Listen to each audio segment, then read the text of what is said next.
Әлкей Хаканұлы Марғұлан республикамыздағы археология ғылымының негізін салушылардың бірі. Оның бастамасымен қазақ даласы мен шөлейттерінің ең терең аймақтарына бірқатар археологиялық этнографиялық экспедициялар ұйымдастырылды. Ғалымның библиографиясына арналған материалдар оның оңтүстік Қазақстанның қала өркениетін зерттеуге қосқан зор үлесі туралы айтады. Сырдария, Талас, Шу өзендерінің алапаттарынан ежелгі қала мәдениетін ашып зерттеді. Әлкей Хаканұлының жетекшілігімен орталық Қазақстан аумағындағы қола дәуіріндегі көне мәдениеттер мен ерте көшпелілер туралы археологиялық зерттеулерді талмай жүргізді.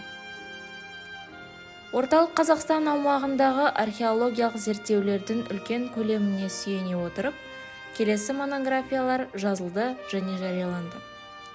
Орталық Қазақстанның ежелгі мәдениеті, Орталық Қазақстанның Беғазы Дәндібаев мәдениеті және ежелгі заманның бүгінгі күнге дейінгі Қазақ КСР тарихы 5 томдығы, Шоқан мұрасының көп жылдық зерттеуіне жалғасы Шоқан және Манас монографиясы болды.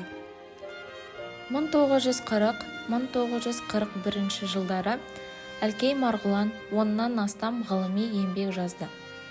1941 жылы Жұмағалиевпен бірге орта мектептің 8-ші сыныбына арналған қазақ әдебиеті оқулығын құрастырушы болды. Қазақстандағы орта ғасырлық сәулет өнерінің тарихына арналған іргелі еңбектің авторларымен бірігіп, орталық Қазақстандағы Беғазы мәдениеті, оның бастаулары мен соңғы кезеңі, ежелгі жыр аңыздар атты ірі монографиялар жазды. Библиографиялық материалда академиктің жетекшілігімен және оның тікелей қатысуымен жарық көрген қазақ колхоздық ауылының мәдениеті мен тұрмысы атты ірі зерттеу туралы айтылады. Ғалым қазақ халқының өткені туралы ғана емес, балаларға, өскелең ұрпаққа арнап жазған еңбектерін жариялады. Оған журнал газет беттерінде қосылу сөз берілді. Әлкей Хаканұлы Марғұлан 400-ден астам түрлі ғылыми еңбектердің авторы. Марғұлан ер тарғынды қазақ тілінен орыс тіліне алғаш аударған. Марғұлан аудармамен айналысты. Қазақшадан орысшаға, орысшадан қазақшаға аударған және араб, қырғыз тілдерін меңгерген. Аспирант ретінде Ленинград Шығыс институтында студенттерге өзбек және қазақ тілдерінде дәріс оқыды. Марғұлан әлемнің жетекші ғалымдарының ғылыми бас қосуларына белсене қатысты.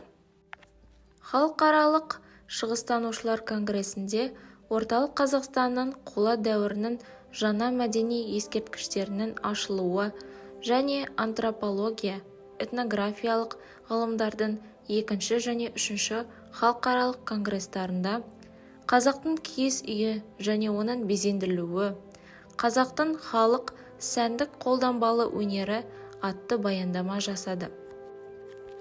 Әлкей Хаканұлы Марғұлан Ленин орденімен марапатталды. Еңбек және халықтар достығы ордендермен 1941-1945 жылдардағы Ұлы Отан соғысындағы ерен еңбегі үшін, Қазақ КСР кеңесінің ерен еңбегі үшін, КСРО және Қазақ КСР ғылымының академиясы президиумының Қазақстан комсомолы орталық комитетінің құрмет грамоталарымен марапатталған. 1961 жылы оған Қазақ КСР-ның еңбек сіңірген ғылым қайраткері атағы берілді. Көп томдық тарихтың жетекші авторларының бірі ретінде Әлкей Хаканұлы 1982 жылы Қазақ КСР мемлекеттік сыйлығының лауреаты атанды.